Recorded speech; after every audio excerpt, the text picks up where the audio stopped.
Hello, good afternoon. We're live on DSTV channel 421, GoTV channel 125, all social media platforms and around the world on myjoyonline.com. This is Election Brief.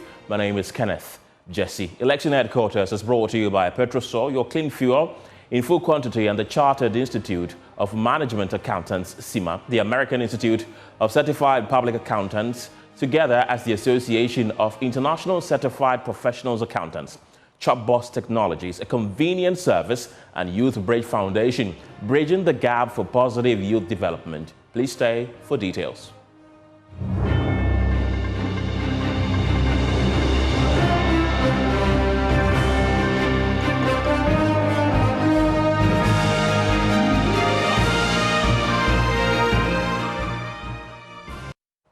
Hello again. President Kufuor is accusing his political opponents of masterminding what he describes as a false narrative that he was responsible for the death of his late wife.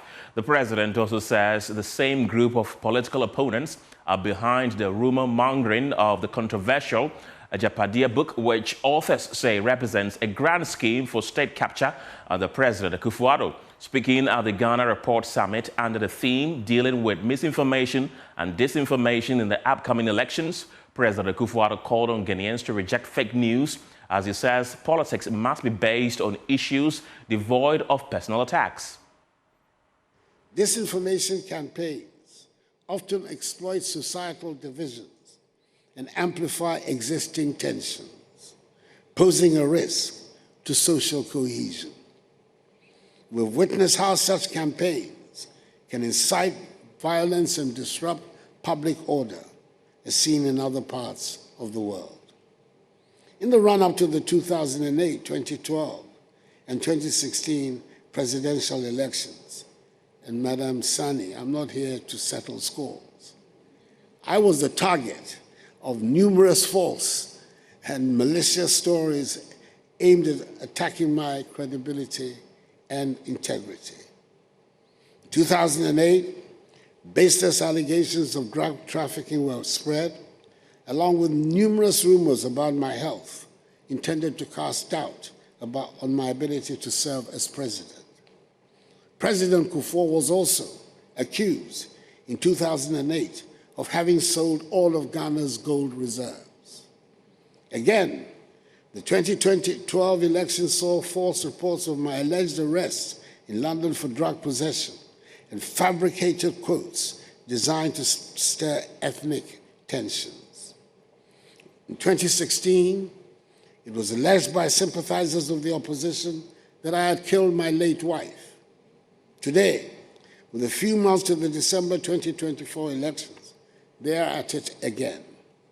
A fabricated document entitled Ajapadia is being peddled around by operatives of the opposition as evidence of a grand scheme by my party to annex the assets of the state.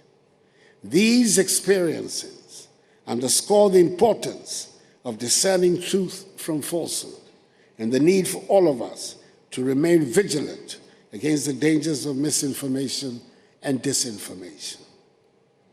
As we approach the 2024 general elections, we have to address these challenges head-on.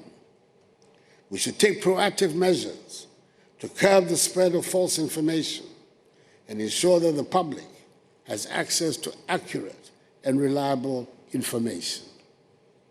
In today's digital age, the media, both traditional and digital, is central to shaping public opinion. It is essential that media outlets adhere to the highest standards of journalistic integrity and accuracy. Journalists must be vigilant in verifying information before dissemination, and media houses must prioritize fact-checking and correcting false reports. Now, former President John Mahama's announcement to renegotiate the IMF deal if he is re-elected has ignited economic concerns. Leading economists have expressed grave concerns that his comments could undermine the current negotiations with external creditors. Mahama's argument that a renegotiation is necessary to secure better terms for Ghana is seen by economists, Professor Stephen Adai as a destabilizing move that threatens to erode the confidence of international creditors and investors. We'll hear from him, but first, here is what John Mahama said about the deal and the possibility of seeking larger stakes in future oil and mining projects on international media organization Reuters. Are we going to renegotiate the bailout and make sure that some more money is added, even in the time when we're going to go into debt repayment? I think that we are at the upper range of taxes on profits. And so I do not think that new taxes are intended for that industry. But I do think that in some cases, the level at which we locked in the royalties is low. You heard there the former president, John Dramani Mahama. However, economist Professor Stephen Adai has been lambasting the former president on his views. According to Professor Adai, he is only playing to the gallery without recourse to the impact that the decision could have on our deal with external creditors and subsequently the adverse impact on the Ghanaian economy. During an election year, politicians will say anything they think will make people like them. What he's saying is what we call in the village non-stellar. It is of very little relevance because the IMF is basically the money they are giving us by itself is very little. The essence of the IMF is that their position will influence what both the bilateral and the commercial creditors will do. So if there's any negotiation, it's not the IMF. It is going to the creditors and the both bilateral and then multilateral to go and negotiate the money with. And therefore, this is one of those, things which politicians on both sides will say because they think that people think that the IMF is causing the hardship. The hardship was caused by the fact that we have literally become a bankrupt country. What he has to tell Ghanaians is his way of getting us out of this debt crisis, which we are already in, whether he caused it or not. When he becomes president, he inherits the debt situation. And the solution is not renegotiating with the IMF. And Prof, you raise a very important point. With these external creditors that we managed to even get them to agree to a debt restructuring, is it even possible to bring them back to the table? That's why I'm saying that he's just basically talking to the gallery. At this moment, in fact, they haven't even signed off on yet. And he shouldn't do anything to jeopardize it because if they don't sign off, our program will be compounded. And when it is finished, you are going to say in the matter of, I'm not prejudging who will win. If you were to win, in a matter of 4 months, you are going back to them and also going to the bilaterals. So what he's saying, he's making it appear that it is the IMF which is causing us the problem. The IMF is not the one causing us the problem. Away from the IMF deal, hundreds of students are waiting in line at the University of Ghana Registration Center to get their details captured onto the voters' register on the first day of the EC's mop-up exercise. An EC official told Joy News that the process has been smooth so far with minor challenges and expects a minimum of 200 people to be registered by close of day. Voter registration. If we say online, that means the voter registration system is going to be done online, not on your phone or on your computer in the house, but then you go to the registration center. All the registration kits are connected to internet. So whatever you are doing is going directly into the voter registration system database at the office. So the online means all the kits we are using here. So if you come here, we are using 3 machines. They are connected to the internet, and so whatever registration you are doing is going straight. It's not after the registration that we have to now transfer the data into the system. So online means everything we are doing is online. So if you've registered before in a different district, you will definitely get the information here that the person has registered already. So like how we have here, the person registered at Menshia, but then because it's online, we've been able to detect that he has registered before. But if it was offline, we wouldn't have detected. So the person can register and go with a card. Then later on, when we update the database, that's where we realize that we have done double registration or the person has done double registration and his name will be taken out of the system or the register. That's what they are interrogating him now. Because of the queue, I didn't want to keep him here, so they are interrogating him to know whether he was aware he has registered before or he was confused about his registration or something else. So when he put in his biometrics, that's his fingerprints and then the face ID, we got the information that he has registered before.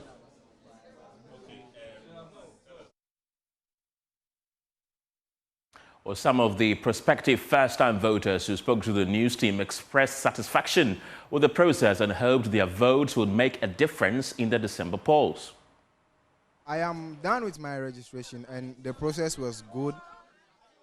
It isn't a bad process, but it didn't take me that long. It took me about like 5 to 6 minutes to actually finish my registration. The advice I have for them is they shouldn't actually give up in our government or anything. They should believe in themselves and then come and register the Ghana card, the voters' ID card, so that we could select a good president or a good leader for our country. It was fine. Like, they asked of my mother's name, my father, and my date of birth. How long did it take? Like 30 minutes. 30 minutes for all the process to be done. You didn't face any challenges? No, I'll vote. I'll vote. It was cool because I'm with my Ghana card, so it was cool. Yeah. So will you be voting this year? And if you'll be voting, what are some of the factors that will influence your voting pattern? Oh, I'll be voting this year, and I'll be happy to vote so that we can select a good president to come and help us. Well, let's take you live to the Ashanti region where Nana Boachi Yadom is on standby with the latest from that region. Nana, where have you been so far and what can you report? EC head office, and this particular office is housing about 5 constituencies: Bantama constituency, Inshaeso constituency, Menshia South, and then the Menshia North constituency. But Subin constituency is also here, and then we can see a number of first-time applicants who are participating in the registration exercise. This is the first day of the mop-up exercise, and then party agents are already here observing the registration exercise. I mean, the former mayor of Kumasi, Kojo Bonsu, has also monitored the process. We'll be engaging him shortly on his observation so far. I mean, checking through the process, the first day, are you impressed? First, 5 hours, so far so good. We haven't heard anything, and I believe it should be like that till the end of the 3 days. We don't want, any noise here, and we want to let people know that we are serious. We wouldn't allow anybody to bring in people who are not at the right age and who are also not eligible to register here. That's why we are all monitoring. So far, we've not heard of any... That is what I'm saying. I'm saying that we want a situation where it will be continuously like this. We don't want anything different because we are prepared for this. Do you think that the EC has put in enough measures to make sure that the process goes on smoothly? What has the EC got to do? They are doing their work, and I believe that we should allow them to do their work. I think they have everything in place, so let's give them the benefit of the doubt. They're doing their work. How serious has your party taken this particular exercise? That is why I'm from Accra. I'm here. Okay? Have you seen my colleagues? He was a former mayor of Asakori Mampong, former mayor of Kumasi, former party. See, we are all here. We want to be very vigilant, and we are vigilant. That's all I'm saying. And looking at the voter turnout, is that impressive as well? Oh, this is the first 5 hours, so let's not talk about turnouts. Let's look at how the thing goes. So far, so good. Thank you so much, sir. Thank you. And that is the former mayor of the Ashanti region, Kojo Bonsu, and he says that the first 5 hours has been a little bit impressive for him, but then they are cautioning the EC to be very, very careful. They do not want any circumstances whereby there would be any form of misunderstanding. there should not be a situation whereby children who are not qualified to participate in the registration exercise would be brought in to participate. That is what he said to the EC. He has been observing the process. He came in not long ago. As I said, this particular office is housing about 5 constituencies: Bantama, Nshaya, Mensha South, Mensha North. Subin is also part of this this particular district office, engaging first-time applicants. And so the exercise so far has been good, and it has been smooth. And he's also a party agent. I have a party agent here with me. So far, how has the process been? Oh, so far so good.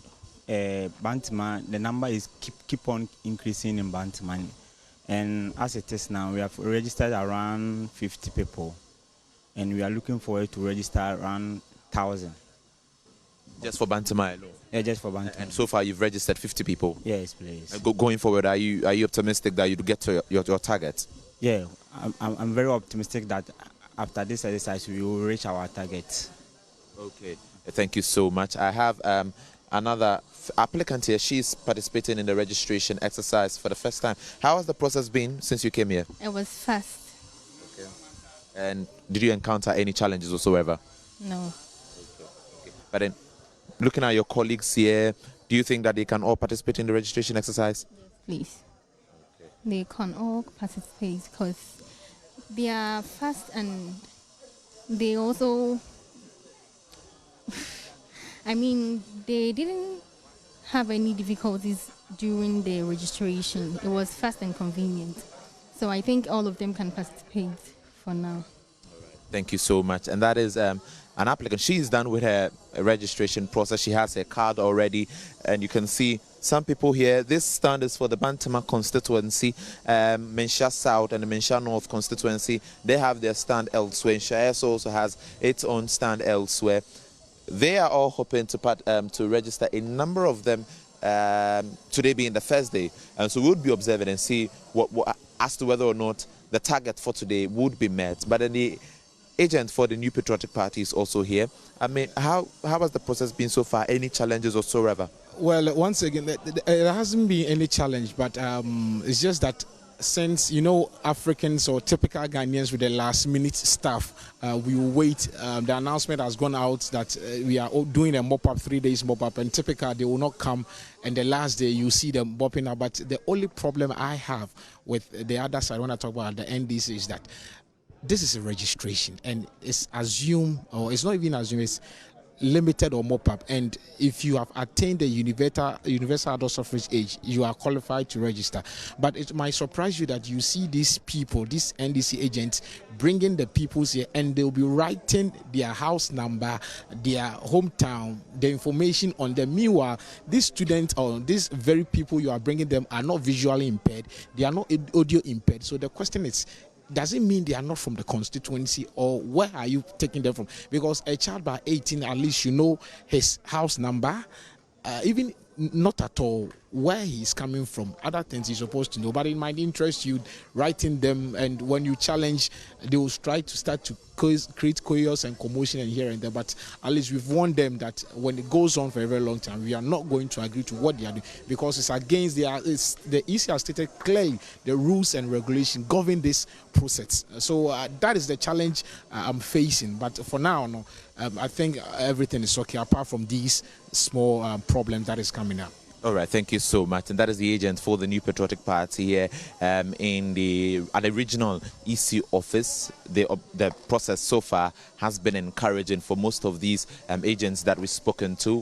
When we went to the Asarkwari Mampong EC head office, they told us that they are impressed with the process. Looking at the turnout for the very first time, of today being the first day, it is quite encouraging. But then going forward, they would want to see a number of people continue to troop in to participate in the mop-up registration exercise. And so you can see that this will be the first port of call for you to get to here. Then you get into the main stands where the EC officials will take your particulars, and then you get inside there to get your voter's ID card. Today being the first day, this is the whole situation, especially in the Ashanti region.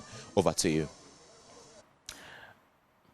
Nana Boachi Adam with that situational report from Kumasi. The Electoral Commission is assuring that it is determined to organize a free, fair and transparent elections come December 7th, 2024. The election management body says it has demonstrated that it is ready to ensure Ghana's democracy continues to stand out as a beacon of hope in Africa. According to the Director of Training at the Commission, Dr. Srebo Kwaku, despite several allegations of bias, they have done things that prove otherwise. Like we have always been saying, elections are won at the polling stations. So the voting takes place in the polling station. Counting is there, done there, results are declared there. If you don't have any issue with the results declared at the polling station, then you shouldn't have any challenge in the collation system, because you can do your own collation and compare that with the lot of the Electoral Commission. So all the political parties, my advice to them is that they should get the copies of the polling station results. Then when they get that, then they can follow the collation, because at the collation, if it is the constituency level, they'll be calling the results from the polling station and they'll be tabulating. So if you have the results and you know that you had 10 and they're saying you had 5, you challenge with your sheet. So and that's it. Exactly so. What we have been doing is always to use the law to work. And what we have been doing is also involve the stakeholders to be with us. You can bear with me, like Joy, before even the commission will come out with the results, you would have already projected it. Is that not the case? So when you've projected it, have we ever had anything contrary to what you projected?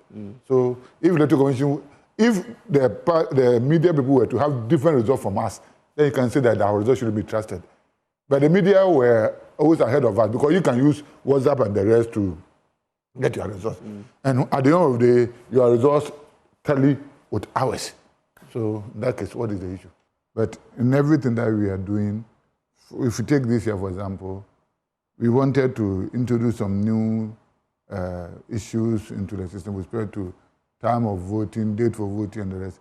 We read that it was dividing the front of the political parties. We dropped that. We know we wanted to discard the indelible ink.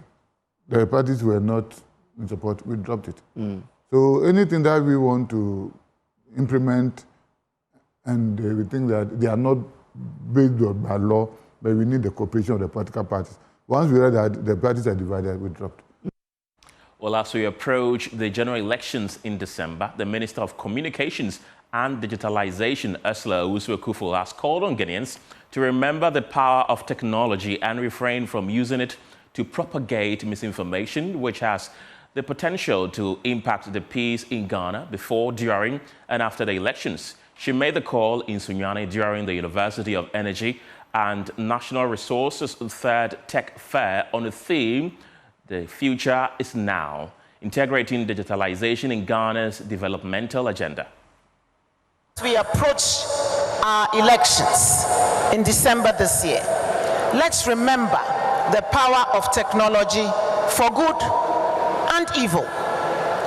Misinformation and disinformation are going to take center stage and have already started as we approach our elections. So I urge you to use social media to promote peace and understanding, echoing the words of Kofi Annan, who said, and I quote, "Technology is a double-edged sword. It can be used for peaceful purposes or for destructive ones. It can be used to empower or to control. It can be used to heal or to hurt," unquote. Let's use technology to heal, to empower, and for peaceful purposes. The future is indeed now. By integrating digitalization into our developmental agenda, we're not only improving the present, but securing a prosperous future for generations to come. So let us embrace this digital revolution with optimism, innovation, and determination. In other stories this afternoon, leader of the Movement for Change, Alan Kyerematen, has called on Ghanaians to give him the mandate to lead the country because he has what it takes to create jobs for the people. Speaking to traders at the Nana Busuma market in Sunyani as part of his campaign tour, Mr. Kyerematen said his long-standing job for the people slogan is the antidote to youth unemployment and can be achieved under his leadership if given the nod in the December elections. Precious Semavo has more. Alan John Kojo Chamating. I will be contesting to become the next president of the Republic of Ghana. Alan Chamantin's campaign train stopped in the Bono regional capital, Sunyani, to drum home his movement for change message that would be implemented if elected as president of Ghana in the December elections. After moving through the principal streets, Alan Cash also engaged traders at the Nanabusuma market in Sunyani, where he explained that his decision to visit markets during his campaigns was because of their enormous contribution to the economy, hence his plans of building modern markets in all districts. Modern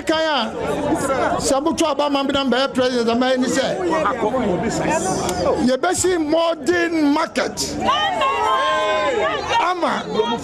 Any every district capital be you be see this modern market abunu mai Sunyani na kanya market semunye na obia pa akonya anu aba kan tra anu oko eso ekosi aga na be shambo sa Alan dia me ba dia makai na yamba. Mr. Chamantin said businesses suffer because the weak economy requires capable and dedicated leaders to reverse the trend. As part of his great transformational plan, he said jobs would be available for the teeming unemployed graduates when given the mandate to lead Ghana.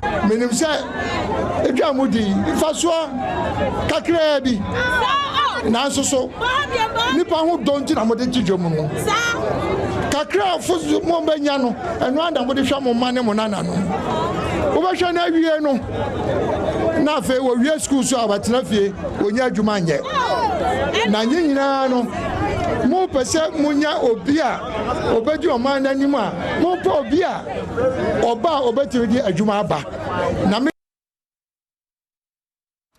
Some first-time female voters say the passage of the Affirmative Action Bill is a further boost in getting more women into leadership and empowering young ladies to actively participate in governance. For many of these young voters, the act signifies a shift towards a more balanced and fair society. Listen to some of them speak to Lois Shola Adeyemi on our latest edition of Just Turned 18. Firstly, we are discouraged that women are supposed to be in the kitchen. Women are not supposed to go out there and work for themselves or something. From childhood, some people, the ladies are set aside for kitchen. So when the ladies come into power, I think it will help. Because it will help the youths. If a woman is a president, she would think about the youth and help the youth, and she will provide us our needs. Okay. So when women are also brought into the government or the politics, it will also encourage we the youth, the ladies that we are coming. It will encourage us and empower us to also work harder so that we can also be in that position. Because there is a saying that when you educate a man, you educate an individual, but when you educate a woman, you educate a whole nation. So when women are given the opportunity in politics and governing, it will also encourage we the youth coming to also work harder and learn harder to also be in that position. It will help us in a way that, assuming a lady is in parliament, right? And now there's taxes on sanitary pads. So somebody is working and taking monthly pay like 300 cedis. She will go and buy sanitary pad in it. Now sanitary pad is 30 cedis, 25 cedis there. Yes. So I think when the ladies, the women come in, they will help. Yes, they will help. We'll catch the full episode of Just Turned 18 on Joy Prime this Saturday at 10 a.m. and Monday at 1:30 p.m. on Joy News. That's it for Election Brief today. My name is Kenneth Jesse. For more news, you can log on to myjoyonline.com. Bye for now.